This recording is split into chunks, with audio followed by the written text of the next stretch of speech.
Terima kasih pimpinan dan anggota Kamru Samad A79. Pertama-tama kita tentunya patut bersyukur dalam reformasi ini 6 kali kita melaksanakan pemilu dan semua berjalan dengan baik. Dan dari pemilu-pemilu kita telah melakukan pembenahan dan perbaikan baik melalui revisi undang-undang yang telah kita jalankan maupun dalam pelaksanaan yang kita jalankan melalui pengawasan terhadap penyelenggara pemilu. Dan kita patut bersyukur bahwa pada pemilu 2024 ini lebih dari 60 negara di dunia yang secara bersamaan akan melakukan pemilihan presiden. Indonesia merupakan negara terbesar, mencapai 164 juta partisipasi rakyat, lebih besar daripada pemilu terakhir di Amerika yang hanya mencapai 158 juta partisipasi. Ini menunjukkan bahwa Indonesia sebagai negara demokrasi terbesar di dunia telah mampu memberikan ruang konstitusional kepada rakyat Indonesia untuk menggunakan haknya. Karena itu, kami di lapangan tentu juga mendengarkan aspirasi yang berkembang. Aspirasi yang sangat mendesak bagi mereka adalah pengangguran, penciptaan lapangan kerja, bukan hak angket. Yang diperlukan mereka justru adalah hak para sopir angkot.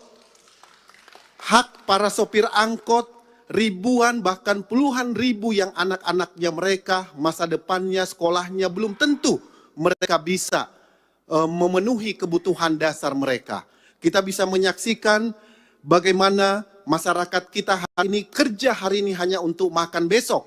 Bahkan kalau mereka sakit hari ini maka besok dia harus utang di warung. Inilah aspirasi yang sangat mendesak, yaitu menciptakan lapangan pekerjaan. Dan karena itu saya ingin mengingatkan, jangan sampai respon dari teman-teman yang tidak siap kalah menunjukkan dalam sejarah kita merupakan respon terburuk sepanjang pemilu reformasi ini. Kenapa demikian? Karena belum menggunakan instrumen hukum yang telah digunakan, disiapkan, disediakan oleh undang-undang, sudah menuduh pemilu ini curang. Ini berbahaya sekali bagi kelangsungan demokrasi kita dan masa depan bangsa kita ke depan.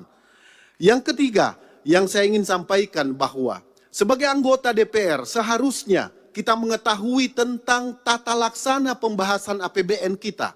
Menyangkut program makan siang gratis adalah program yang dinantikan oleh banyak sekali masyarakat di Indonesia.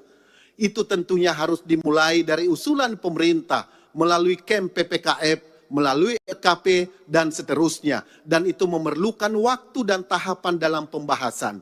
Sehingga kita tidak perlu terpengaruh menyangkut alokasi, relokasi, dana BOS, dan seterusnya.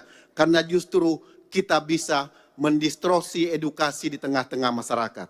Yang terakhir, pimpinan yang saya ingin sampaikan adalah berkaitan dengan persiapan Ramadan, Idul Fitri, dan juga pilkada serentak. Memang harus kita pastikan kestabilan harga kebutuhan bahan pokok bagi masyarakat.